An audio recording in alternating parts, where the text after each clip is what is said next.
It's a story that honestly feels almost too good to be true. A New York cop tipping a waitress, not with cash, but with a lottery ticket. In this explainer, we're unpacking a premise that totally captivated moviegoers back in the 90s. But more importantly, we are looking at the surprisingly wholesome, real-life history that actually inspired the whole thing. I want you to literally put yourself in the shoes of a hardworking waitress facing this exact, completely bizarre financial dilemma. You're at the end of a long shift, you've been on your feet all day, carrying plates, refilling coffees, and you really rely on those tips to make ends meet, right? Then, a regular customer, a police officer, realizes he's short on cash. So instead of a couple of crumpled up dollar bills, he slides a lottery ticket across the counter and offers you a strict 50-50 split of whatever it wins. Do you roll your eyes, politely decline, or do you actually take a chance on a 1 in a million shot? Section 1. Hollywood's feel-good fairy tale, the 1994 Capra-esque hit. So we have to start with the 1994 romantic comedy, It Could Happen to You.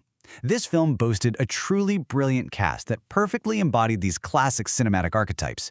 You've got Nicolas Cage stepping way out of his usual eccentric roles to play Charlie, a neighborhood cop with an absolute heart of gold. Then there's Bridget Fonda playing Yvonne, a bankrupt waitress who had literally just been in court because of her terrible estranged husband. And then, oh man, there's Rosie Perez. She absolutely steals the show as Muriel, the wildly selfish wife. Her sheer, unapologetic greed provides the perfect comedic friction against our near-saintly leads. And the catalyst for all of this drama? A massive $4 million jackpot. When Charlie's promised ticket actually hits, he stays true to his word and splits it with Yvonne. But for his wife, Muriel, this isn't exactly a shared blessing. Oh no. It is an invitation to hit Fifth Avenue with her checkbook blazing. She basically treats the money like a weapon.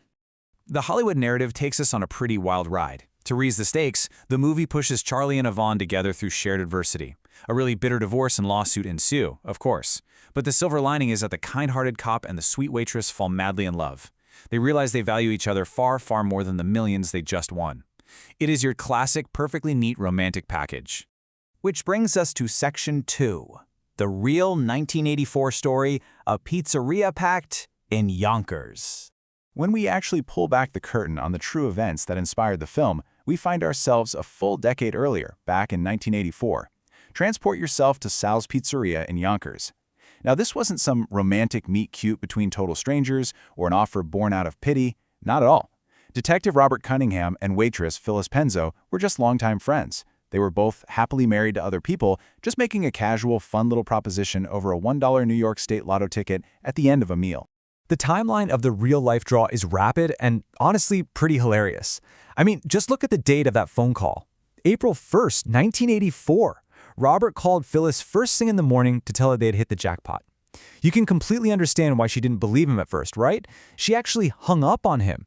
She was absolutely certain this 9 a.m. call was just a cruel April Fool's prank. But he persisted, and once she realized he was telling the truth, well, the sheer, unadulterated shock set in. So, the crazy thing here is that reality actually outdid Hollywood. The real-life winning ticket wasn't $4 million. It was worth an astonishing $6 million. That's $2 million more than the movie version. Suddenly, this totally casual pact made in a neighborhood pizzeria transformed two hardworking, everyday people into multimillionaires literally overnight. But how they handled this staggering amount of money, that is where the real story vastly departs from the cinema screen. Section 3. Fact versus fiction. What Hollywood changed. Look, Hollywood loves a dramatic romance. They love a villain, but reality here was a delightful subversion of expectations. While the movie baits you with vicious lawsuits and secret love affairs, Robert and Phyllis were just platonic friends who simply honored their handshake. They stayed happily married to their own partners. Phyllis even told reporters later that, aside from the actual money, the movie was pretty much total fiction. There were absolutely no legal battles, no broken hearts, just two decent, ordinary people keeping their word. To really ground this fairy tale in reality, we have to look at how the real prize was structured. The $6 million wasn't just handed over in a giant sack of cash. It was paid out in very sensible installments of roughly $285,000 annually over 2 decades. And this financial engineering is absolutely key. In the movie, they have instant access to endless capital, which lets Rosie Perez's character go on this completely absurd shopping sprees. But Robert and Phyllis accepted annuity payments. Getting $250,000 a year for 21 years is incredible for sure, but it's a steady, manageable kind of wealth. It's the kind of money that changes your life, but it doesn't force you to completely lose your mind. Far from buying out Fifth Avenue, Robert and Phyllis were incredibly humble. Get this, they actually kept their day jobs. They just made very practical, family-oriented purchases. Robert lived in a pretty crowded house with his wife's parents, so he used the funds to simply expand their home so everyone had a bit more breathing room. Phyllis bought a house, got some cars for her family, and finally indulged her love of traveling. Oh, and I love this little detail. In the movie, Bridget Fonda's character has this whole cute quirk involving macadamia nuts. Well, the real Phyllis actually joked to reporters that she totally hated them. Let's look at Section 4, A Legacy of Kindness, why this story still resonates. Decades later, it's pretty rare for a mid-90s rom-com, or a 40-year-old news story for that matter, to really maintain its charm. But this film proved that a simple, honest narrative about decency has a timeless, global appeal. It easily doubled its budget at the box office, and even spawned international remakes in Hindi and Telugu. And if you go online today, you will constantly find internet threads praising it as the absolute ultimate comfort watch. Look at this recent review, because it really perfectly highlights why this endures. Viewers today are still actively seeking out this specific brand of warmth and nostalgia. We live in a world where we are constantly bombarded with cynicism, right? So when a story comes along, whether it's the slightly embellished Hollywood version or the beautifully ordinary real-life version that reminds us that people can be fundamentally good and generous, we latch onto it. It becomes a cultural touchstone. But perhaps the most profound takeaway from this entire explainer is Detective Robert Cunningham's matter-of-fact explanation for why he gave away $3 million.